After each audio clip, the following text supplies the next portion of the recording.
Hello, everyone. It's Dr. Linda Jordon. I hope you are enjoying the summit so far. I wanted to take a few moments just to share an experience with you that I have had that I haven't really gone into a lot of details with others, but I wanted to take the opportunity to share it with you today. As you're listening to all the great speakers on the summit, you probably have taken lots of great notes. And I wanted to take the opportunity to go deeper with you on one of the experiences that I had regarding one of my leadership principles. And that leadership principle is to invest in yourself and believe in yourself. So I guess I kind of have two principles. So years ago, back in the late 80s, actually mid 80s, in my second year of college, I am so excited to be going back to school. At that time, I transferred to another school because I finally figured out what my major was, and I wanted to go to a different school, still out of being an out-of-state student from Virginia to North Carolina. And I was so excited. You know, here I am, an adult, taking care of business, getting things done. And I'm getting registered for the fall semester of that particular year. And as I go through the process of getting registered and getting my funding and all of that, I find out that I don't have any money. And you're probably thinking, what do you mean you don't have any money? You're going to college. Well, back then, students were given Pell Grants to go to college. So I guess I'm telling my age. And unfortunately, during that time, there was some changes in the government and there was no funding. There was no Pell Grant money, no money for Linda. My previous older brothers and sisters had gone to college or went to military, and the ones that had gone to college had gone on a Pell Grant. So here I am thinking, yeah, that's going to happen to me. But it didn't. So I'm faced with the challenge of trying to figure out how to go to college, but most importantly, trying to figure out how I'm going to pay for it. So I finished registration and I said, I signed up for a student loan because I needed to finish college. I couldn't bear to call my parents and say, I'm dropping out. So I decided to get a part-time job, go to school, make it work. So I'm doing that. I'm going to college. I'm working part-time. Things are going pretty good, like for the first 60, 90 days. Well, actually, first 60 days. And then I get to a breaking point where I'm having to work more hours because I realized that the amount of money I owe, I needed more money. So I had to work more hours so I could pay for that. So I'm faced with now working a job. And my hours were like from 4 p.m. till closing time because I worked at a fast food restaurant. Now I'm trying to go to school during the day with 8 o'clock class, and then you get out of work at 10, 11 at night, no time to study. Here I am trying to figure out how to pay bills when I really need to be studying, being a student, enjoying life, enjoying the college experience. But unfortunately, I was faced with paying bills, having to put gas in the car. If the car broke down, having to do maintenance. How am I going to make it all work? And unfortunately for me, it wasn't working. I was feeling a little depressed. I was feeling that I had let myself down. I had let my parents down. And so one day I decided that, enough is enough. This isn't working for me. So I dropped out of college. My heart just broke because I dropped out of college. And at the time I'm thinking, I'll never, ever get to finish. But I'm not a quitter. And so as I'm driving back to Virginia, I'm trying to figure out what am I going to do. For some reason, I stopped at a bank. And way back then, I'll tell you the name because it no longer exists. At that time, it's called NCNB. And you probably know the new name that it is, so I won't share that. But for some reason, I went in the bank. I can't remember if there was a for help sign or whatever, but I ended up getting a job there, and a full-time job. And I was excited because here's another transition in my life on the positive side. And I'm now able to pay my college tuition or pay that loan back, because as soon as you graduate from college or as soon as you finish school, whether you finish or not, that bill's coming in the mail in 30, 60 days. So the bill was coming in, and I'm working and I'm enjoying life. But then I wanted more. And so I started to look for employment that would pay me more. And I wanted to find a company that also had some better benefits. And one of those benefits that I was looking for was tuition reimbursement. And so I actually found that company that would pay for tuition reimbursement. I ended up staying for that company for many, many years. So you're probably wondering, why am I telling you this story? Well, I'm telling you this story because we all face challenges in life, whether it's education, a job transition, trying to get a promotion, our health, our bank account, whatever that may be. We all face challenges in life. And oftentimes those challenges can really, really break us down. Those challenges can cause us to create self-doubt in ourselves. Those challenges can cause us to think that we're not good enough. We're not deserving.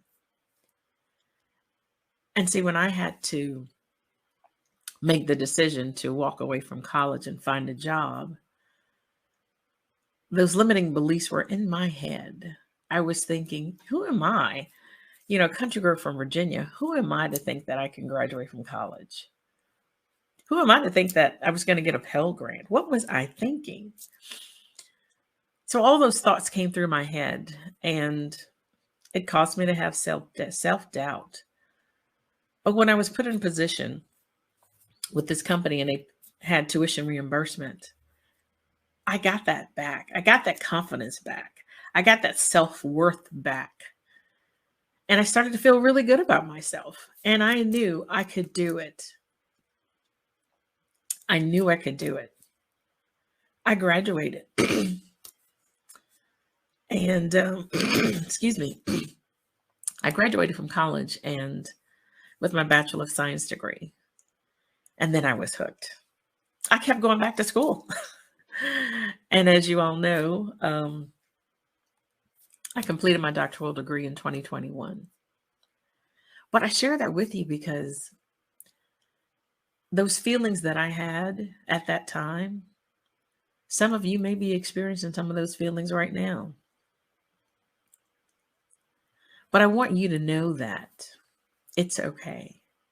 We all have to go through some of those feelings sometimes. My mom always said, sometimes you have to take 2 steps back in order to make 1 step forward. 2 steps back to make 1 step forward. And oftentimes people don't want to do that. But you just know that it's okay to do that. You see, in life and business and in work, we're always going to be faced with challenges. It's how you embrace those challenges that will help you make that 1 step forward. Even when I worked in corporate America, now I haven't told anyone this story as well, but I applied for a job and I was so excited. I met the qualifications because you know me, I went back to school again and then I got my master's degree. So I met all the qualifications for this particular job. I was excited. My interview was perfect. And it was probably too perfect because I didn't get the job. I was devastated. Oh boy, did I boohoo and cry after I had heard the news. I was devastated because I knew I should have gotten the job. I was the perfect person. I met all the qualifications, whether it was educational and experience. I was more than qualified. But the piece that really hit home for me was when I asked for feedback, I was told that I wasn't the perfect fit. Now, I don't know how you might feel when someone tells you that, but when I was told I wasn't the perfect fit, I was horrified, devastated. Even thinking about it now just kind of hurts me to my heart. And I was thinking, how can I not be the perfect fit? What am I missing? And for me, I was missing the personal component. I was looking at all that was written, having those specific qualifications, having those specific levels of experience. But I wasn't the perfect fit because I didn't blend in well. I was too cookie cutter. I was too much of dotting the I's, crossing the T's, Ms. Perfectionist that I was. So I was struggling with connecting with the interviewer. You see, oftentimes we are in different situations in life and we think that we're the perfect fit. But when you don't connect with others the way they wanted to be connected to, they may feel that you're not going to be the perfect fit. You're not going to blend in well. You're not going to gel with the team.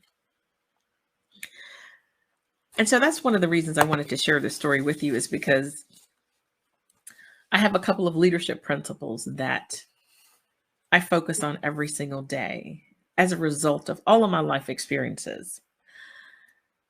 And my first principle is always put God first in your life. And so for those who may not be religious, my apologies if I offend anyone, but that's who I am. And I always put him first in everything that I do.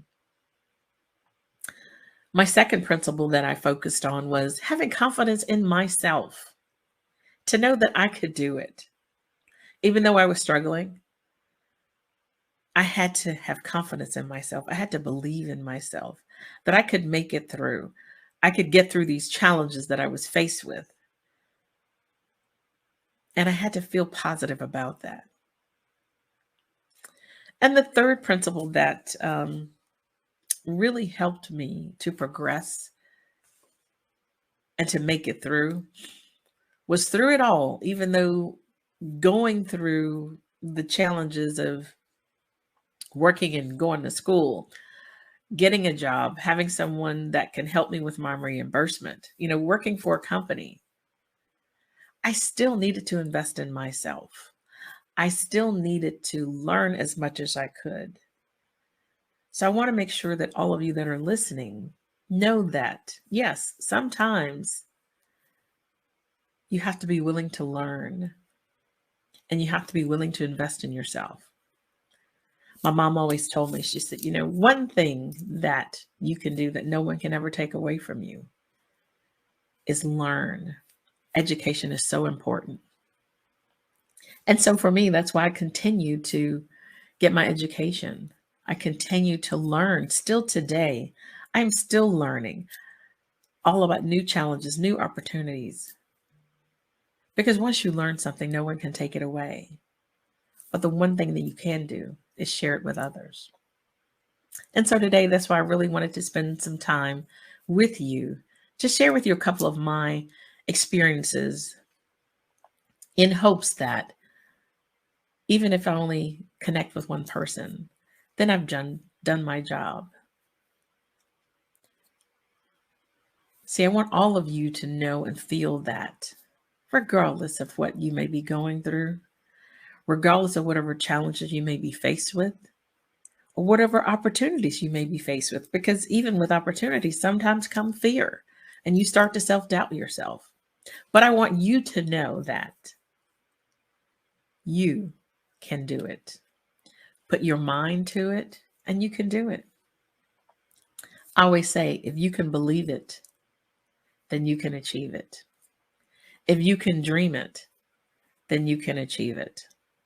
So don't let self-doubt, don't let the naysayers hold you back from illuminating your potential and living your best life. I'm Dr. Linda Jordon, and I hope you continue to enjoy the rest of the summit and have a fabulous day.